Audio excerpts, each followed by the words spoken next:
Эскиз. Эскиздің негізгі міндеті. Эскиз графикалық немесе кескіндемелік құралдармен көрсетілген кескіндеменің негізгі идеясы. Бұл суретші картинамен жұмыс істеген кездегі көмекші материал. Эскиздің негізгі міндеті болашақ өнер туындысының құрылымын егжей-тегжейсіз және нақтылаусыз көрсете отырып, суретшінің ниетін дәл түсіру.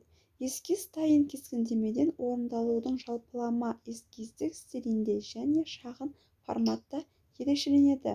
Бірақ ерекше жағдайларда бөлшектерге бай жеткілікті үлкен эскиздер де бар.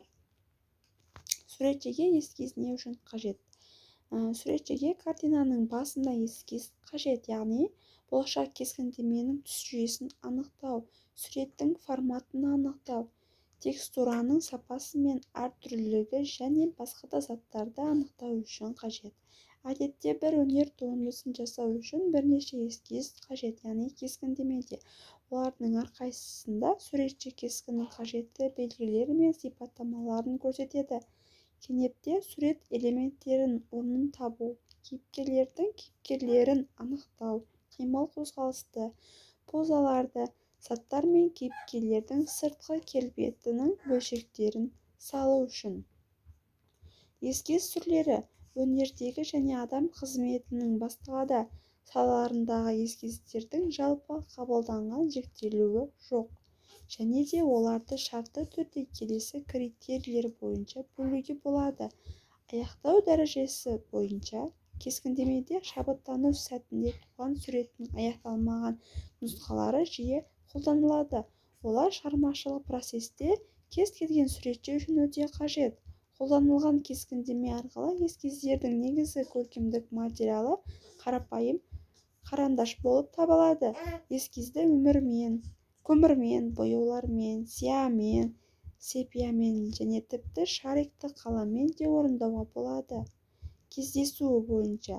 Эскиздерді тек суретшілер ғана салмайды. Сызбаның бір түрлі.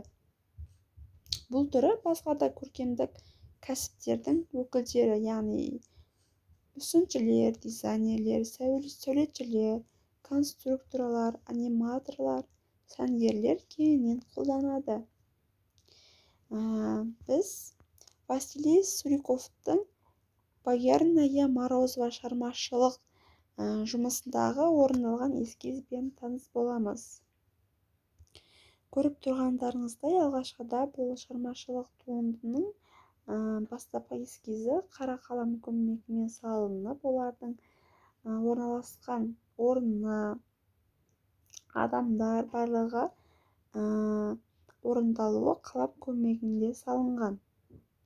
Және де Василий Поленов Христос и Грешница шығармашылық эскизімен танысамыз. Бұл жерде де алғашқыда шығармашылық жұмысты қара қалам көмегімен салынып, соңынан боялған. Яғни эскизде біз адамдардың сол жердегі жағдайды, ағаштарды қалай орналасуын салып аламыз.